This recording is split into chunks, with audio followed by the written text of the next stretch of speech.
Hello everyone, आज हम करेंगे एचपीजीके से रिलेटेड कुछ और इम्पॉर्टेंट क्वेश्चन। सो देखते हैं। First one here is Paonta Sahib Gurdwara किस नदी के किनारे स्थित है? यमुना।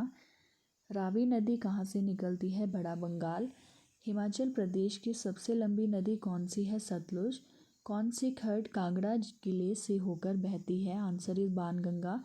सतलुज नदी का ऋग्वेदकालीन नाम क्या है? शतुद्री। निम्नलिखित में से कौन सी नदी का उद्गम हिमाचल प्रदेश में नहीं है? सो सतलुज का नहीं है। सतलुज का जो उद्गम स्थल है वो है राकसताल मानसरोवर। और व्यास नदी का कहाँ से है? रोहतांग पास कुल्लू से। चिनाब का है तांडी चंद्र और भागा नदियों का संगम। एंड रावी का है बड़ा बंगाल कांगड़ा से। नेक्स्ट वन इज चंद्रभागा नदियाँ कहाँ मिलती है? ये नहीं मिलती है तांडी नामक स्थान पर। व्यास नदी निम्न किस जिले से संबंधित नहीं है? उन्ना।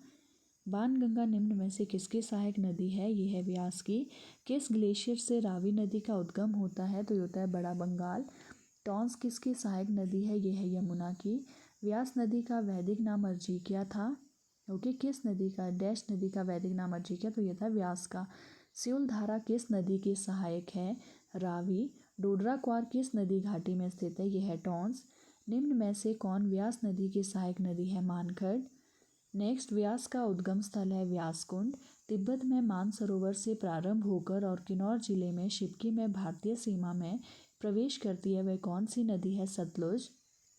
नेक्स्ट, हिमाचल प्रदेश में कितनी मुख्य नदियां बहती है? So answer is 5। चिनाब नदी का वैदिक नाम क्या है? अस्कनी। भाखड़ा बांध किस नदी पर बना है? सतलुज। सतलुज नदी तिब्बत से निकलते हुए किस स्थान पर हिमाचल प्रदेश में प्रवेश करती है? सो ये है शिवकी। नेक्स्ट, अस्कनी नाम किस नदी से संबंधित है? व्यास। व्यास नदी कांगड़ा जिले को जहाँ छोड़ती है वह कहलाता है मिर्थल घाट। निम्नलिखित में से व्यास नदी किस जिले में नहीं बहती है? बिलासपुर। सतलुज नदी कहाँ से निकलती है? मानसरोवर। हिमाचल प्रदेश में किस नदी बेसिन में अधिकतर जल शक्ति क्षमता है? तो ये आंसर है सतलुज। रेणुका बांध किस नदी पर प्रस्तावित है? यह है गिरी नदी पर। पब्बर नदी का उद्गम स्थान है चांशल चोटी। सतलुज नदी हिमाचल प्रदेश के किस जिले में सर्वप्रथम प्रवेश करती है? किन्नौर। बाणगंगा किस जिले में बहती है? कांगड़ा। चंद्र और भागा नदियों का आपस में संगम किस स्थान पर होता है? तांडी।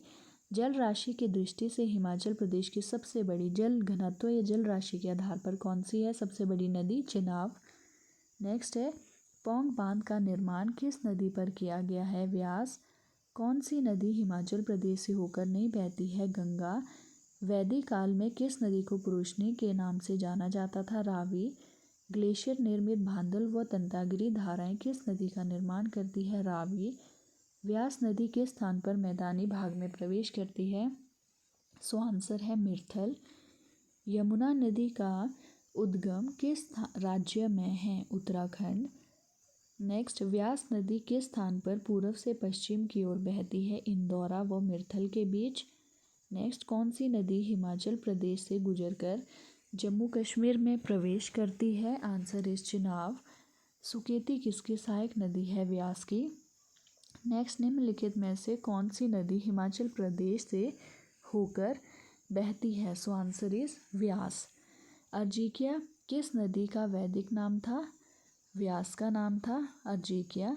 हिमाचल प्रदेश को छोड़कर मिर्थल के पास कौन सी नदी मैदानों में प्रवेश करती है? आंसर इज व्यास। कांगड़ा जिले का पौंग बांध किस नदी पर बनाया गया है? व्यास। व्यास नदी का संस्कृत नाम क्या था? विपाशा। लाल नदी किसे कहते हैं? सतलुज। नेक्स्ट इज, हिमाचल प्रदेश की सबसे पूर्वीय नदी कौन सी है? यमुना। हिमाचल प्रदेश के कौन से क्षेत्र में विभिन्न प्रकार की फसलें उगाने की दृष्टि से पर्याप्त वर्षा होती है? ये होती है चंबा और कांगड़ा में। नेक्स्ट, हिमाचल प्रदेश में सर्वाधिक वर्षा वाला स्थान है धर्मशाला। हिमाचल प्रदेश का सबसे कम वर्षा वाला शुष्कतम क्षेत्र है और वह ठंडा मरुस्थल कहलाता है स्पीति।